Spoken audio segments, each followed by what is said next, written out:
Alright, Raymond video. Yes, no shirt, because it's a response video to Raymond. Well, not to him, to the drivel he drivels and such. And so, yeah, just this is like weak philosophy. So, you're not interested, you're not interested. Just the how to, live crap. Living. But it has some philosophy in it. And so I sped it up a little because I really want to get to the sex robot part because that's sort of interesting. Like the human immune system, it was designed to fight diseases, which is why a child grows up in an overly cleanly environment. They develop allergies. Okay, so it was designed to fight diseases as if that's fun. So his, I guess, logic here would be, I'll raise a child in filth and see how many infectious, monstrous things I can have happen to it, and it can successfully or unsuccessfully defeat those things, which will demonstrate weakness in the immune system. I mean, the immune system isn't some magic thing.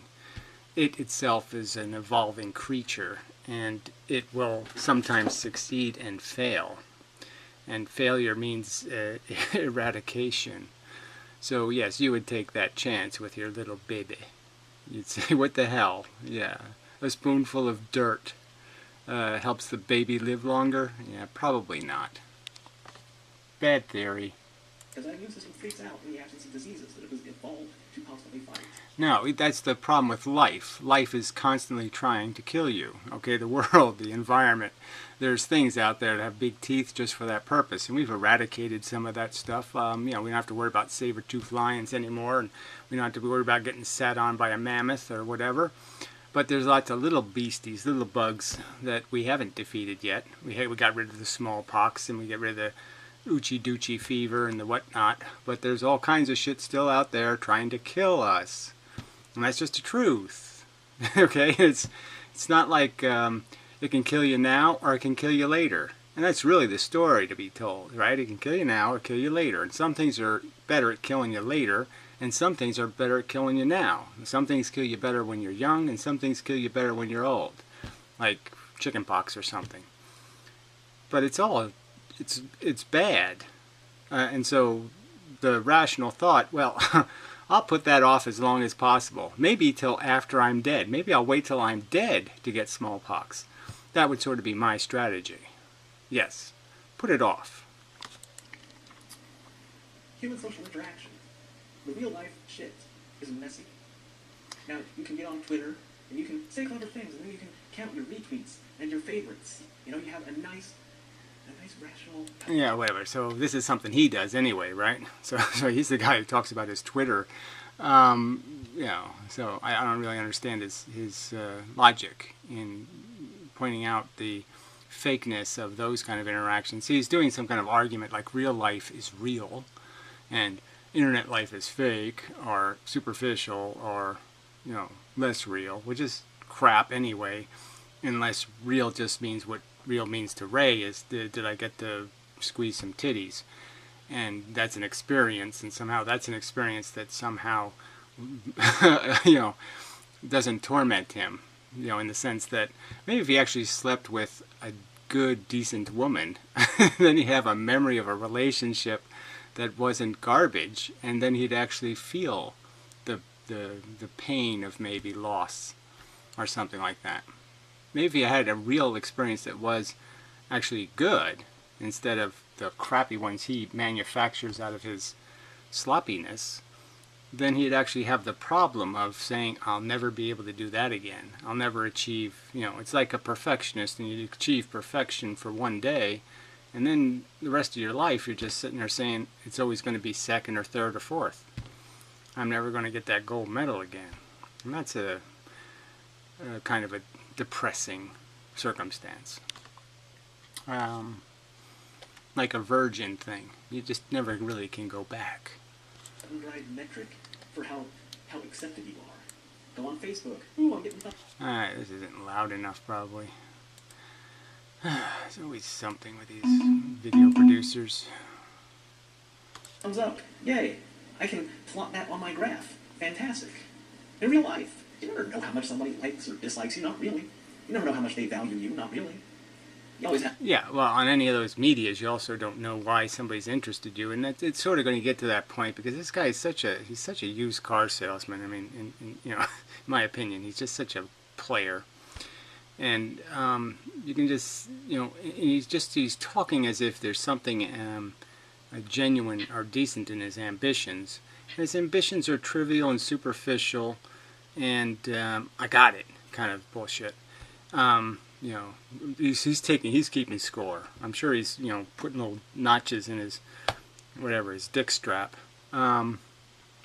Yeah, same difference for these one night stand kind of things that he'll settle for, and he thinks that's an accomplishment. And so even the bigger picture of that is, this is an asshole who still can't figure out.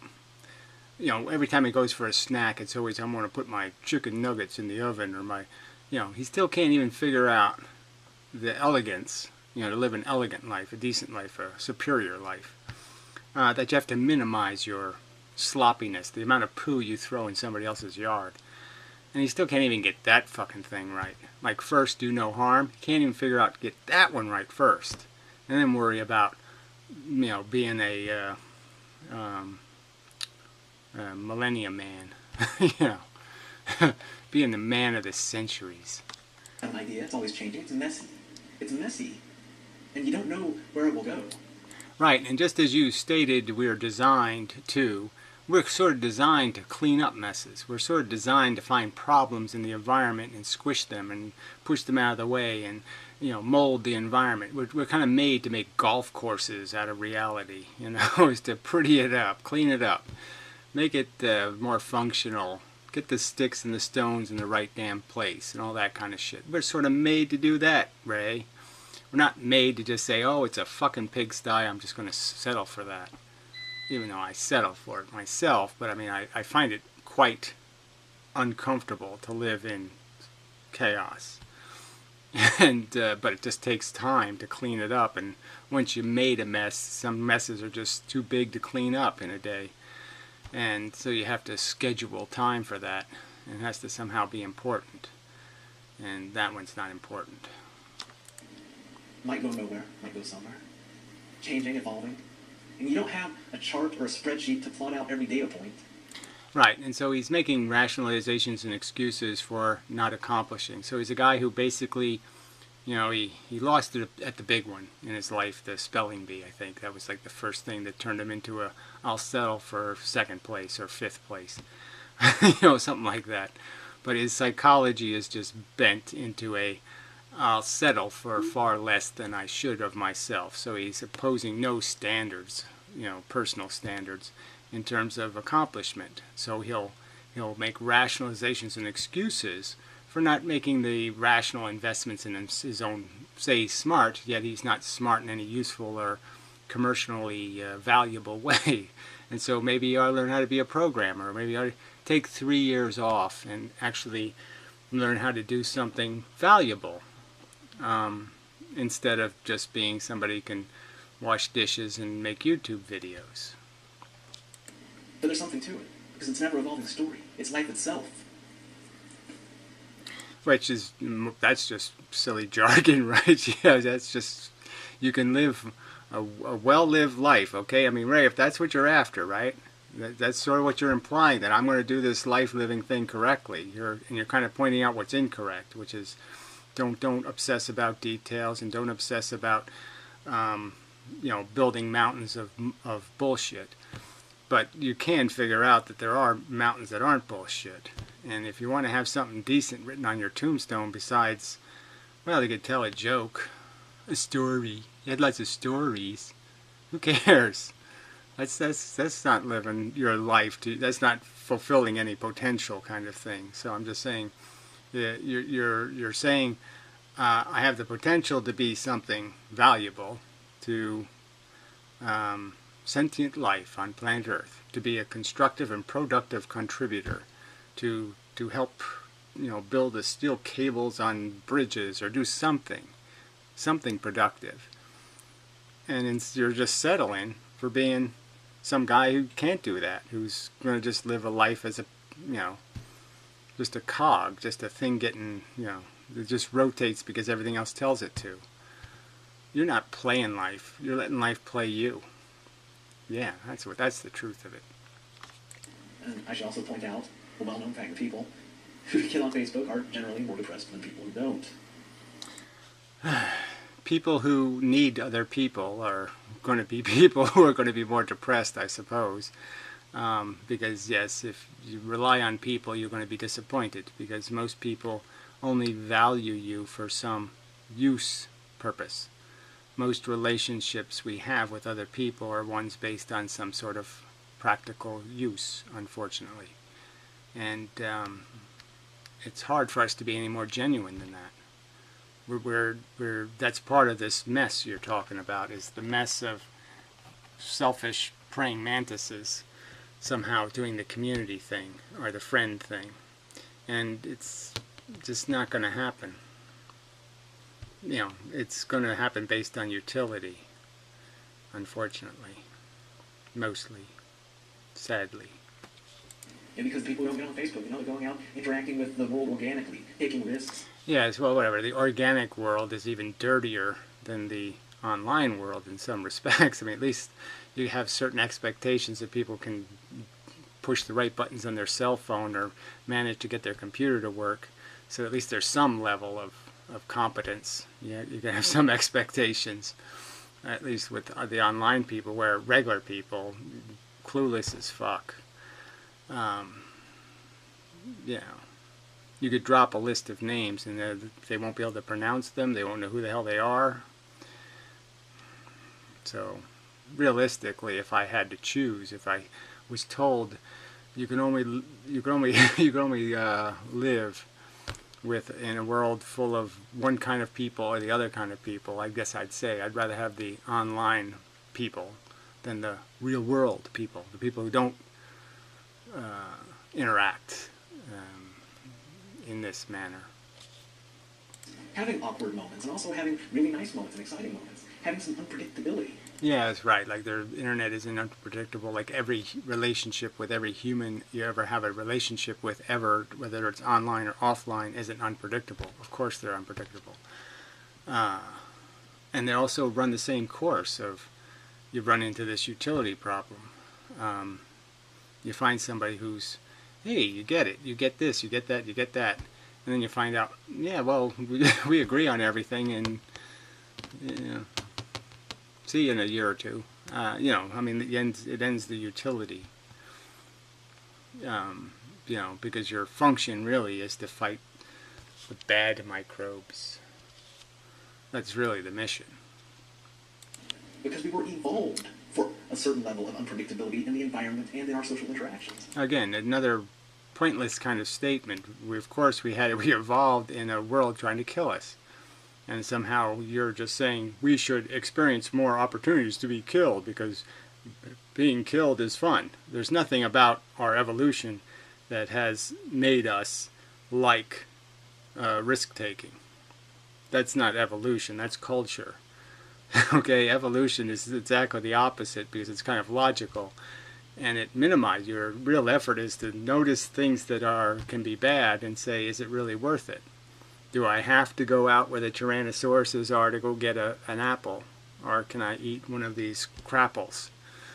And you say, yeah, crapples. I can eat a crapple. Apple smapple. Crapple's the way to go.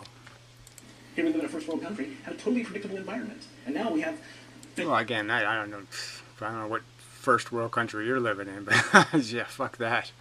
And what would the unpredictability be like? You're saying we live over the volcano, so we can all, you know, you're never going to hear the testimony of the people in Pompeii saying, oh shit, I sure as fuck shouldn't have invested in that life. And you're not going to hear the testimony of the guys that died when they were, 19 years old in a war, and they're not going to come back and testify and say, well, that was a stupid risk.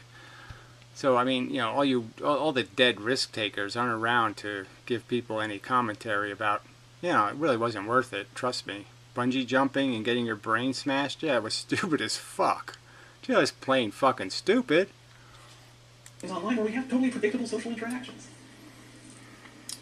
And people... Blah, blah, blah, blah, blah, whatever that means. I have no idea how interacting in the real world or interacting online is any more or less predictable. So that just sounds like stuff you just made up for the purpose of validating an argument that's silly.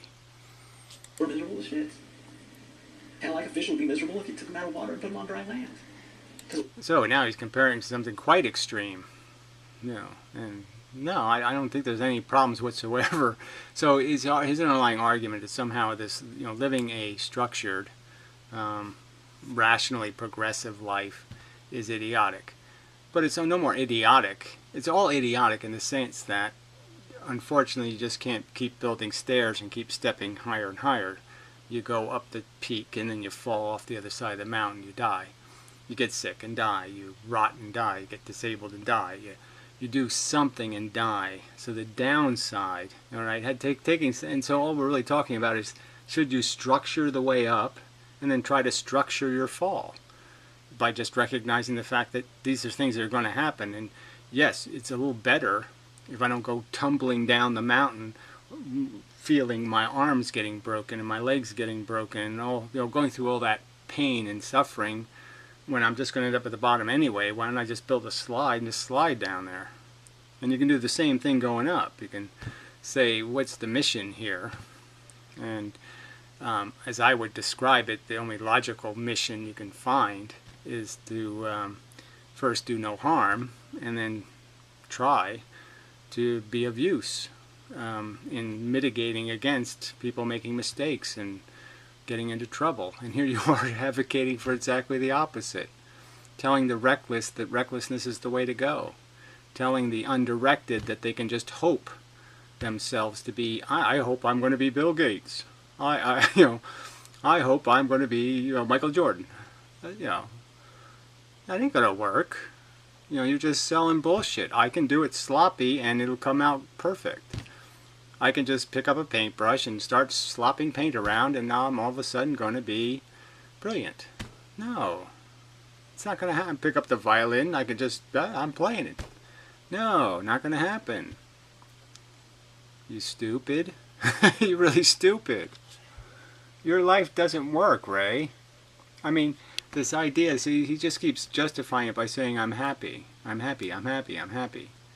Well, yeah, there's some people who just do that. They laugh their whole life. They can say they're happy because they laugh. But, I'm saying, are they really satisfied? No. The very fact that you need to take risks is demonstrating that you aren't satisfied. That you're somehow still driven and you need so much, it's so important to you that you'll take risks. I mean, you're the one chasing something. It wasn't evolved for dry land.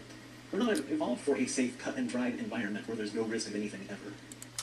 Yeah, that's the whole purpose of having intelligence, right? So you're just really missing it, okay? The whole reason we have intelligence is to recognize danger and avoid it. To see the bear traps, to see the tiger traps, see whatever kind of trap you want to call it, the snares and the pits and the spikes and the thorns, and to learn from bad experiences, learn from when you get burned. So this argument is stupid. Yes, I mean, you can't be obsessive about it, obviously, because you can't extract pain out of life, but you can minimize it. And there's two ways to do that, right? In terms of minimizing your deprivation. And one of the ways that you don't seem to talk about is the way of neutralizing your passion, your need.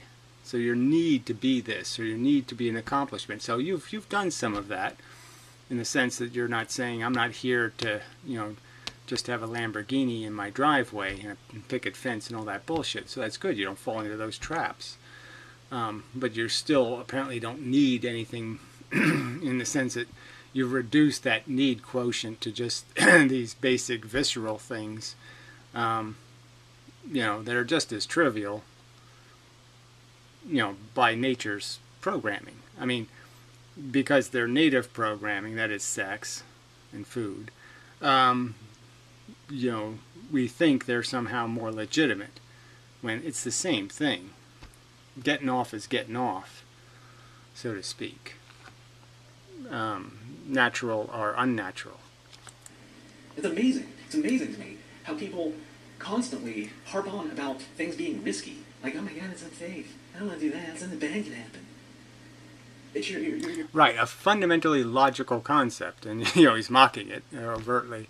Um, and again, because the idiots who are in the wheelchair drooling on themselves, they don't get to testify too often. If they did wheel those up, enough of those up to you, it might have an impact. I mean, I can say when I smoke cigarettes, I mean, it had some impact on me to see people, when they show you the video of the people after they're, with smoking through their hole in their neck. I can't say it didn't have any impact. I mean, obviously I wasn't going to, it's too much trouble to quit smoking, so I wasn't going to do it. But, you did say, I know I'm being illogical. There was something, I'm only smoking because I love cigarettes. I just got to have them. There's no good reason. So I'm just saying, you're just saying, fuck using your brain. Again, be obedient to some passion, imposed by a chemical with the right, the chemical. Control. That should win. Not the sensible brain thing that's telling you, it's illogical. like pillow made marshmallows here in the first world, like calm the fuck down. But that's another symptom right there. We're evolved to see danger and avoid it, even when there is no danger. Now, where did that see? You just add that little piece in there for no good reason. We're evolved to see danger even where there's no danger. No, that's really not what that's mistakes, right? We're having imperfect tools. None of our tools are perfect. Some of them are far from perfect. Really far from perfect. So yeah, there's flaws in them. So yes, our radar for danger can be tuned a little too sensitive. But that's not sort of the argument you're making. You're making a broader argument, and it really is a case-by-case basis kind of thing. So everybody's so fucking crazy. Anxiety over shit. Well, there's lots of stuff to have anxiety over, and it's just a sensible. See, we're creatures that can see so much more than all the other animals could see, and you really think it's logical for you to think that, well, if I took a lion today and I gave him knowledge of good and evil, in the sense I gave him knowledge of the pain he's causing other organisms, you don't think that would cause him some anxiety? You don't think he'd be, I gotta think about this. Because he wouldn't have a culture that just made it part of the routine. So he wasn't maturated into a culture. He just now has the insight. He just knows that one thing. He knows that he feels their pain in the sense that he knows now that what he's hurting is as feeling as he is, and it will feel pain just as he feels it. Just that piece of knowledge. And you don't think that would cause the lion some angst?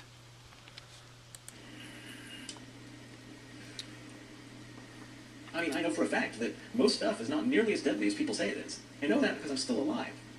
That's really not a very good test. So another illogical pile of crap. The evidence from personal experience is really stupid. So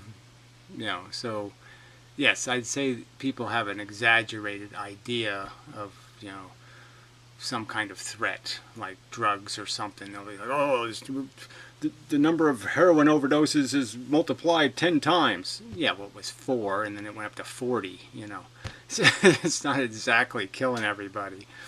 So, I mean, things are exaggerated. No doubt about it. But there are real threats, and there's a lot of them. That's the key thing, right? So, each little threat might only be 1,000,000 to 1. I mean, I've made this point before to people, but if you're entered into 1,000,000 lotteries with 1,000,000 to 1 odds, your odds are 50-50 you're going to win. One of those baddies is going to get you. Expecting to make it to age 36 because I stupidly believed that stuff was as risky as people said it was, at least to some degree. So whatever this ego bullshit is I'm a survivor, I'm tough, blah, blah, blah, blah, blah. Just because you haven't gotten hit with the right brick at the right location, and so you're alive to talk about it. But all the people who are dead, they're not testifying how, shit, I got killed on the first brick. So it's what good is this anecdotal mush? Life is safe. Don't worry. Look, I'm alive. I proved it. Not even close to reasonable. It never occurred to me that my risk-taking, devil-may-care attitude would not kill me by now. You know, I live like there's no tomorrow with fun. Right, and I did that when I was 13, okay? I mean, you know, people could dare me to do something for 5 cents, for a nickel. I would jump off a roof when I was a kid. I ate bugs, I did anything. Pay me, I'll do it. Nickel, dime, doesn't matter. And it was just a pretense anyway. I really didn't need the money. Well, I didn't have anywhere to go with money, let me put it that way, when I was a kid. But yeah, it was just that ego-y contest. Whatever, fuck you, I can do that. I can do that. I can do that. You know, it's that kind of attitude. But that's a kid's attitude. That's a stupid little kid's attitude. It's not an adult's attitude. I just won't fucking die. Because everything's a lot safer than people tend to think it is. Right. Herpes. Safe. Safe. No problem. Or I'm genuinely immortal. Which one seems more likely? Yeah, those aren't the only two choices. The other choice is you've been lucky, and that's it. You know, you've been lucky. And now you're sitting there like an idiot selling luck. Be lucky like me! Yeah, that's going to work for other people. See, Ray? See, you're just not doing anything productive here. Telling idiots it's okay to be an idiot. Just, that's a waste of life. All right. Sex robots. Yeah, what got me thinking down these lines is just a subset of why I myself would never get a sex robot, right? It's the predictability of it, right? Right, sure. I'm sure they have lots of programs, you know, Teresa, Benita, lots of personality programs you could plug into the thing, you know. And you're realistically telling me that for you, like, I don't buy this argument at all, that you need to have some sort of conversation before sex, that you somehow, and that it isn't, that it's the woman's conversation that arouses you, that whole process of, oh, let me see if I can hit the right buttons on this thing. So, I mean, if they found a way to synthesize the bullshit, okay, of the one-night stand. You know, you have to press all these little buttons, say the right words, play the little charm game. So if they just put a bunch of buttons on you know, little panel somewhere, and you had to hit the right sequence of buttons, you had to answer some questions. You know, she would ask you some questions. You had to come up with the right answer. Then you'd have your little challenge, and then you would feel, then that would get you in the mood, and that's how you work. I don't buy it. I don't buy it. What? Where's the fun of sex? Like, there's a whole thing that goes on. Where's the fun of sex? I mean, really, you know, it's just a biological thing. Once you're, you know, full of charm, it just, get real. You know, he's talking about her pulse and heartbeats and shit. Come on. Fuck you, like you ever paid attention to that shit. You took a woman's pulse. Oh, sure you did. Before you have sex, it's like you're talking to a girl, you're thinking, are we going to have sex? Kind of looks like we might. See how it goes. Yeah, so for assholes, they'd have the asshole version, where, yes, you would actually have to have some jerky conversation with her and try to fool the robot into having sex with you. But for the people who are doing some sort of normal sexual response, which is, oh man, it's tits. You know, I don't need a conversation. I don't need no testing. I don't need no buttons to push. Fuck that shit. I mean, that's the whole fun of it, in my opinion. That would be the whole fun of it, is not to have to do any bullshit I don't want to do. Just do exactly what I want to do. Yeah. That's the fun part, you see. See if I can get her in the mood. Oh, fuck that. I have to talk about shopping or something. Damn, I don't want to do that. Look this up. See if I, I don't know. Just. What a beautiful, oh, that outfit is so hot. You know, you have to do the little things. You gotta press the little buttons. No, thank you. See how it turns out. It's an adventure. Yeah, whatever. Again, so an adventure for what? So you can create a little dopey memory in your head of some totally imperfect relationship that she wasn't interested in coming back for more, and you weren't interested in going back for more. And that's somehow something you need. I need one of those precious, we didn't want to do it again memories. It was so fantastic we didn't do it again. I don't think so. Sometimes just for fun. You know, I get that, like... Yeah, I know, it's all just for fun. And so I'm just saying, I just don't buy that if, the just for fun box shows up, you're not going to say, fine, great. Probably going to have sex feeling, and I'm like, I'm just going to throw out a little thing, see if I can fuck it up. Like, the kind of, like, you'll see guys giving advice on how to pick up women, and they'll be like, here are the things you should never... All right, so that's something right away. Like, no, I've never seen that, actually, I don't think. I've never bothered to go find out how to trick women. It's just never was my objective. That isn't what I'm after. So again, we're not after the same thing. You're just using. You're not abusing is what you're doing. And sometimes I'll just do those to see what happens. Right, so he's so uninterested that he'll risk throwing it in the garbage. So that's how uninterested in is he's going in. So he's going in saying, okay, she's hot, not really. Okay, she's just mediocre. I'm pretty sure she isn't the one. I know, oh yeah, look, she's interested in easy bake ovens, and I'm really good on, and I'm like a microwave guy or something. Easy microwave oven, or whatever the analogy would be. Some superficial interest that's displayed on her sleeve, like Trump is cool or whatever, tattoo. Something that you just know, okay, this ain't the one, but I want to fuck her anyway. And so that's how disinterested he is going in. And he's, just going to play. He's just going to play with somebody else's destiny. Don't always ruin it. So you can get away with doing things you're never supposed to do. Because that adds uncertainty. So it makes it more satisfying if you actually end up having sex when you were doing... Right. So it's more satisfying if you can break the rules of what any kind of decent woman should have as expectations. So she's so below the average woman in terms of having any sense of, I'm getting fucked with. This guy just playing me. So she's so clueless that you got away with it. And now you're proud. So that's like you just screwed a retard. And you're like, oh wow, I'm playing a great game. It's like a fighter beating up a midget. You didn't play a great game. Things that are clearly stated as turning women off. It's fun. You're just having a robot. Yeah, it's fun.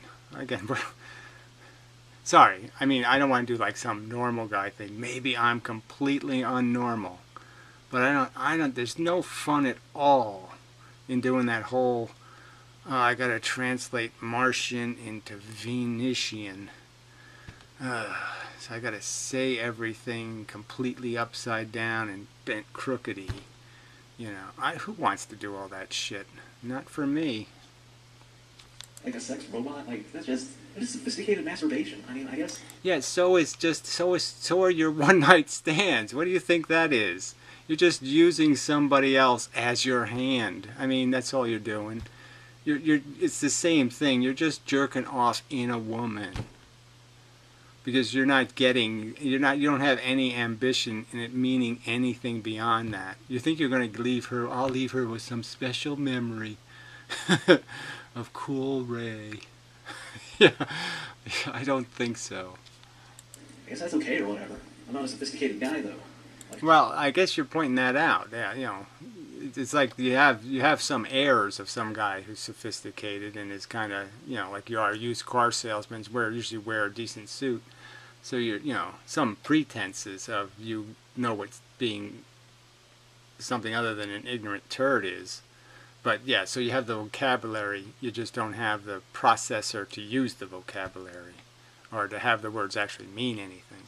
Keep shit simple. Oh, and cleaning the thing out. Disgusting. Fuck. It's gross. Oh, I don't know. I don't think it'd be that bad, actually. I mean, what's the big little Clorox douche? Done. No big deal. Oh, no. Cleaning out a sex robot. Oh yeah, right. Like brushing the toilet is, so much more fun. I mean, well, now on this topic, I also have really sharp senses, so no matter how well you notice Yeah, that total, yes, so we're back to his spidey senses. Yes, you're whatever. You got mutant bendy back fingers, and you have heightened senses. So why are you talking to everybody else? Like, I mean, why bother, communicating with everybody else in some sort of advisory kind of way when you're Spider-Man? Okay, because you're not, I'm not Spider-Man. I don't got spidey senses. So whatever this crap is that you know, the scent of a woman thing, what the fuck is that? Yeah, okay, whatever. It's alright if she has one, but it's not what I'm after, frankly. but I mean, is it going to have a heartbeat? Right now, I have accidentally heard a heart beating now and then, but I wasn't like, oh, that's so hot. Thumpity thump, thumpity thump. I wish I could fuck your heart. Never really happened. Is it going to have a pulse throughout its entire body? Yeah, the only thing that matters to me is it's got to be a little bit warm. That's, if it's cold, like it's dead. So yeah, they got to put a heater in it. Is it going to have a variability in its blood flow distribution that can be sensed? Oh yeah, sensed. So yeah, this lympho response thingy and all this other bullshit. Like I said, I can't relate at all, Ray. I mean, I guess that's what Spidey does when he has sex. He goes through all that nonsense, but yeah, it just doesn't happen for me. I sit on top, I look at the shit, and I say, oh, fuck the shit. I ain't doing all this Spidey sensey shit. Bonded to, empathetically? Is it going to smell like a woman? Is it going to do that? It can smell like anything. I don't know whether you really know this or not, but you can put any kind of smell in a bottle and just shoot it on something, and it smells like it. It's amazing, technology and shit. Is it going to have a unique pheromone profile like every woman does? Well, whatever that is. So the unique pheromone profile. Again, another thing that I just can't even imagine how I could care. Like if a woman disguised herself as somebody else's pheromone profile, like two chicks, like they exchanged pheromone profiles. Yeah, oh yeah, that's just such a whoa. I'll know the difference, and it'll make a difference somehow. I'll know she's got the pheromone profile of that other chick. I don't think so. I don't think it has a single thing to do with the act. I just can't figure out. So again, that's your third eye that's sniffing and looking for this shit, because I fucking don't do any of that crap. Is it going to do that? Or is pupils going to dilate and contract in accordance with its level of arousal? Is it going to do... Well, again, so he actually pays it. I mean, women close their eyes a lot, but I mean, I've seen a lot of closed eyes, but when you do see, I don't measure their pupil size. I mean, it never even occurred to me to do that. Just notice, hey, she has brown eyes. I didn't even notice that. That seems doable, I guess. I mean, it won't actually be arousal. It'll be some sort of heuristic algorithm. I mean, it's just... the whole thing's... Don't get me wrong. If somebody, gave me a sex robot to try out, of course I would, because I'll try anything. But I'm not going to pay good money for that. So instead, okay, he'll spend good money on trying to bullshit some chick he doesn't really like much, so he can fuck her and put a notch on his dick pouch thingy. Whatever, his underoos.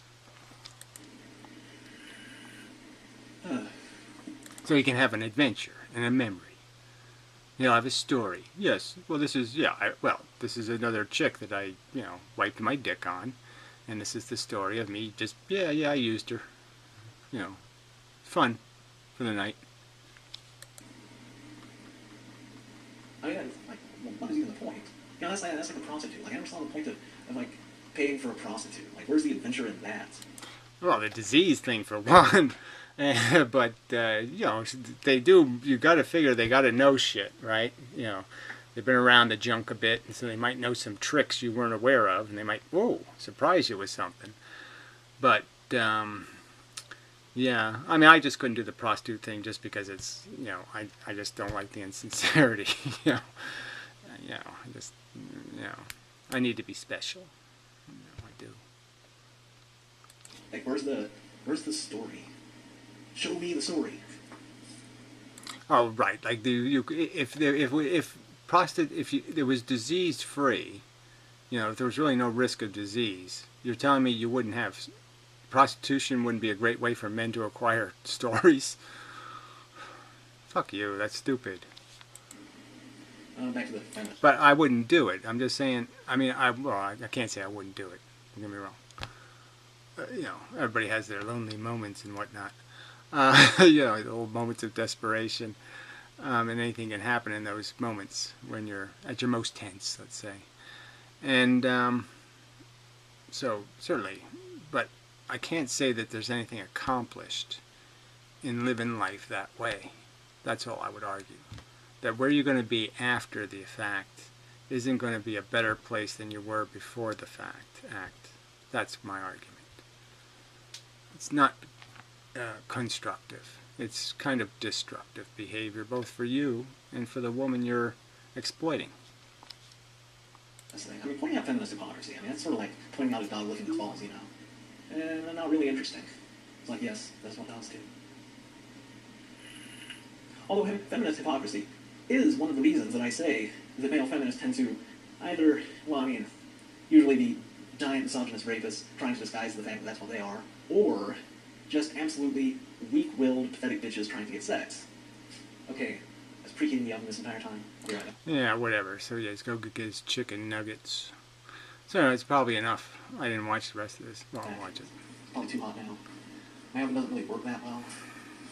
Oh, yeah. The thing is, absolutely everyone knows why these feminists are against sex robots. Everyone knows. Yet they still make these articles with their circumlocution and their... Yeah, these feminists, again, to throw everybody on all these sub-subjects, it's just like saying you're either a communist or you're a capitalist. And you're either a Russian, a Borschtchev communist, or a Lenin communist, or a Trump capitalist. I don't pay no taxes, and I'm a billionaire. It's not true. But go ahead, do your straw man pigeonhole bullshit. Pretend you're making an argument against a whole ideology when you're not even coming close. Yeah, some feminists see the act of any sublimation, any putting something fake in replacement of them as a threat to women, in the sense that the only role women play now is their usefulness to males. And that shouldn't have been a fact in the first place, but that's nature started that game. And we haven't figured out a good way to fix that. Nebulous terms and blah blah blah that everyone fucking knows. Everyone. Like, you don't even have to be paying attention to understand why they would be against it. It's objectification, it's patriarchy, blah blah blah. No. What it is. Yeah, well, I'm just saying, you people, I wish you could get pregnant, okay? I wish you had a period, and I wish you could have the fun, okay, of being one of your sex partners. Yeah. I wish you could live that life, and then talk about how, feminism isn't a useful conversation or a necessary conversation. That the fact is that it's a kind of, certainly because of our culture's inability to rationally respond. But yeah, it is just kind of rapey, and just kind of exploitation. Women are there to be exploited. They're not there to be human beings who have their own ambitions. What you have is a bunch of thirsty-ass, weak men who have trouble getting laid by any merits of their intelligence or sense of humor or physicality, and they will just give you stuff and go along with your bullshit because they want to have sex with you and they're fucking pathetic and they have. Yeah, well, whatever. No, or they have sisters they actually liked. I mean, you know, apparently you don't like your sister or have much respect for her because you have absolutely no empathy. And again, you know, as a male who really appreciates having a penis, on that score alone, I mean, I feel like I've been bestowed with such a huge advantage. You know, it's almost like the you know, people are born kind of, you know, a mess, okay? Like they're all crookedy and broken. And most of us don't sit around and go, oh yeah, I'm so grateful that, you know, I didn't have that liability. You know, we don't do it about other things also, but I'm saying, and there's something fundamentally wrong in saying you're less of a human because you're all bent and crookedy, but it's less of a life, you could argue. Less potential, at minimum, you could argue. It's rational to be, that gratitude isn't an irrational response. And I'm just saying I'll never get past my gratitude in having a penis. And here you are, you know, just saying, okay, go ahead, cut it off. I don't give a shit. You know, I find that disingenuous. No principles. Those are the people who are really going to get the sex robots and kill feminism, right there, those guys. They go along with your nonsense because they want to fuck you. I mean, you know, amazing way to turn the conversation around when the whole conversation about him doing exactly that. Just playing a word game, press the little funny buttons, play my little challenge game. I'll even make it a contest and I'll try to hit the wrong buttons and still win. You know. And he turns that around and says, no, that's what the other guys are doing. No, that's what you're doing, Ray. And now you just, the same old story, right? You just, it's like some, you know, some idiot meat eater like yourself talking about, well, carrots feel, or some kind of stupid thing like that. It's just a lame way to argue there, Ray. You're torturing carrots. No. Sorry, didn't happen. You're seeing your entire power base being destroyed. Everybody understands that. Literally everyone. Even your male feminist allies. I bet those male feminist allies are like, I'm totally with you on the feminism thing, but you know what, sex robots don't sound so bad. Yeah, well, like I said, if, you know, sex robots is one category of subjects that you can label that have something to do with man and woman relation in some way. But in a sense, sex is just sex. So it's a separate kind of category. And, you know, I mean, I'd like, you know, I had, go ahead, let's see the feminist debate where somehow they can make a rational argument about how anyone derives their own satisfaction. And clearly, as a male, if females found it, you know, and they do, lots of them, you know, lots of them go lesbian or they find some other replacement for men. Yeah, you find that disheartening and it's uncomfortable.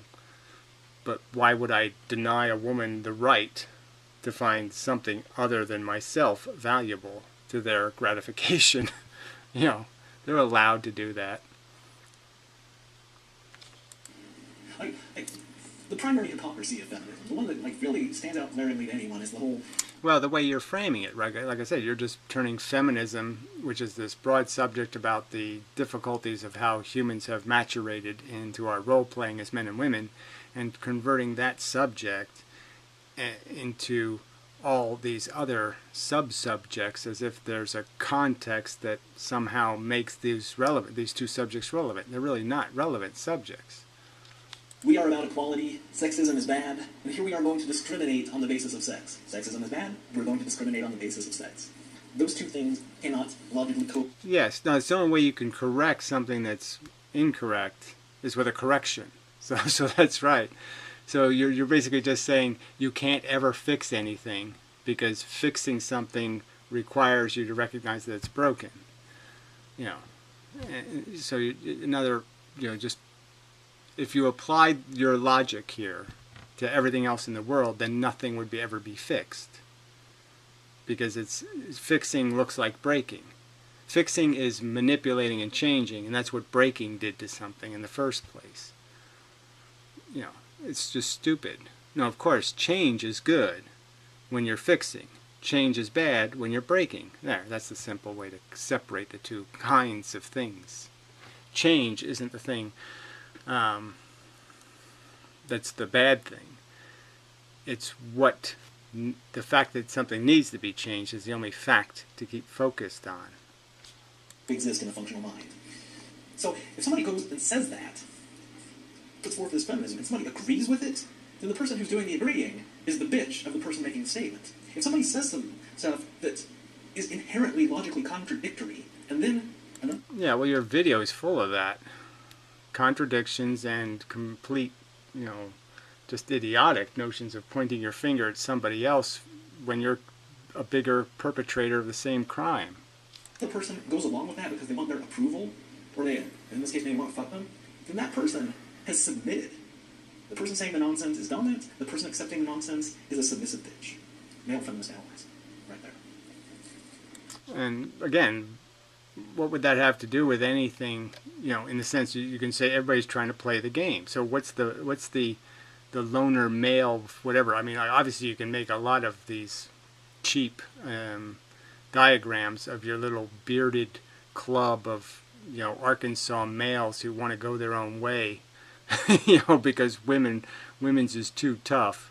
I mean, they can wrestle bears, but they can't figure out how to hit them buttons on none of them bitches, you know, because they're just supposed to be barefoot, pregnant, and a slave. So I mean, you can diagram. Anybody can do this silly diagramming game, you know, and I'll just put them all in that pigeonhole. So that's you know, Ray, Arkansas, you know, male who can't beat a woman honestly, has to beat her for real, you know, have them obliged to be obedient, you know, let's take away their power, you know, so I can win.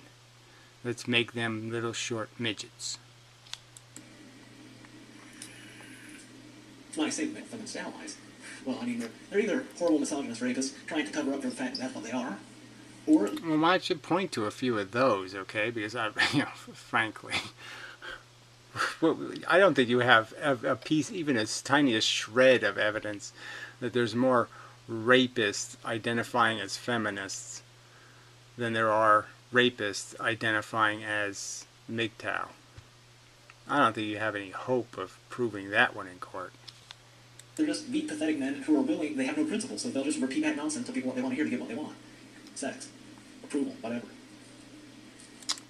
There are different things. Sex and approval are very different things, actually, so I don't know what that, I don't even know why we would smash those two words together and say, same thing. I'm saying, you know, it sound harsh about that. I mean, it's not harsh, it's just ignorant. You know, I mean, yeah, feminists are more likely to be, male feminists, I'll bet you, are a lot more likely to be vegetarians. And I bet you they're a lot more likely to have sisters. And, you know, a mother that loved them, you know. And, you know, unlike you, right? I mean, you grew up with a father who just, you know, counted bullets. And, you know, a mother who probably wasn't even on this planet because she was married to a guy who counts bullets.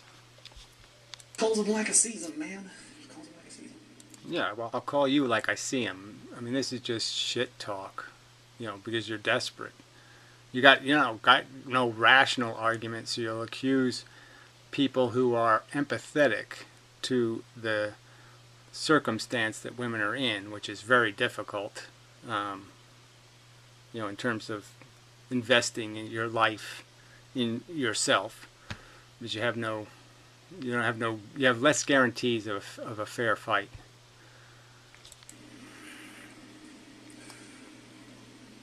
And if you think about it, these feminists who are against the sex robots, they actually have a pretty misogynistic view of women. These feminists clearly, you know, let's forget about the nonsense that they say. They clearly think that all women have to offer anyone is sex. Otherwise, they wouldn't be threatened. Well, I'm just saying it's a structural argument. That was the condition we're moving from. And the argument isn't that we haven't made any progress and that women don't have rights. The argument is that there's still some old stereotypes, that there's still some memes that are certainly driven into people's psychology. I mean, women doing makeup videos on YouTube. How many billions of views have those videos gotten? And why is that? It's because women think the only thing that means anything is their appearance. A lot of women. And it's all about, that's their self-esteem. And there's no real example, or many examples, of women doing something else, okay, that's of value. The most valuable thing a woman can do is be awfully pretty. Then she gets $12 million to be on whatever, Fox News or something. Some insane amount of money. That's the message being sent by the civilization, Ray. And I feel like maybe that's because they themselves offer nothing. And they use their sex to gain that power. Giving thirsty bitch men to do what they want. Yeah, well, whatever. Again, you want me to just profile you? I mean, why don't you just grow a beard, Ray? Why don't you just join your club, okay, of losers? Men who just can't charm a woman to save their life in any kind of honest way, and are going to resent the fact that they're not allowed to make babies and not have to pay for it. I mean, that's what all this is about, isn't it, mostly? Isn't this mostly about the fact that men resent, having a failed relationship and having to pay for it?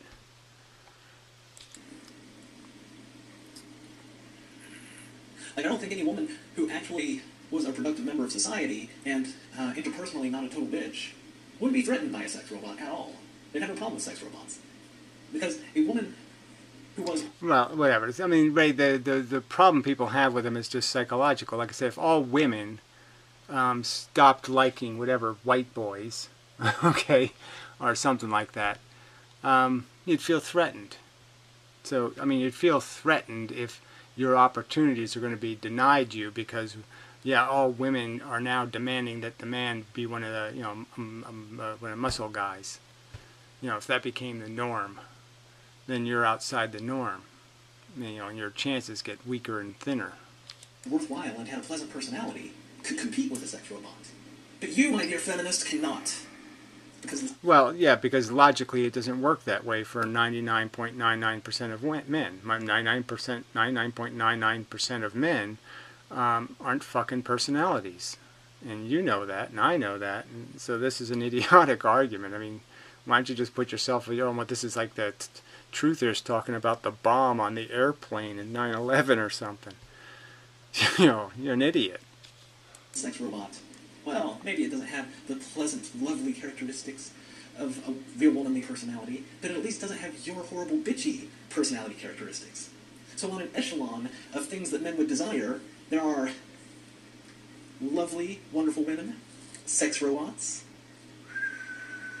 Yeah, well, whatever. We don't get to see your comparison, so we'd love to see this lovely, interesting woman that you're describing, because I'd like to see one that you have some respect for. Yeah. Yeah, don't buy it. You. Yeah, see why you'd be against it. Unfortunately, technology progresses. Looks like you're gonna have to, I don't know, work on yourself a little. Well, Ray, you just can see that you're not all that excited about sex robots, so, So what's your argument? That progress is going that way when you're saying you're not interested? So I guess you're conceding the point that most men are just interested in a rather superficial relationship to satisfy the passion problem. Yeah. I mean, why people are in relationships, right? I mean, you really got to know this, right? I mean, there's a ton of relationships that are just artifactual. They've grown into each other like two cancers. And it's just too complicated to strip them apart. But they're not together for any good reason. They're only together for all these negative reasons of dependency. It's just become a horrible addiction. Nothing healthy in it at all. That's a real dilemma in this world. But yeah, I just wish you were. I wish you were a woman, and then I'd almost wish you were attractive, just so you could end up being a trophy wife that gets replaced, when you're 45, and then you have to go out in the world again, alone. I'd love for you to talk about how, all this bullshit conversation, in that real context. Stupid, ignorant shit. Anyway, fuck you. You're dumb.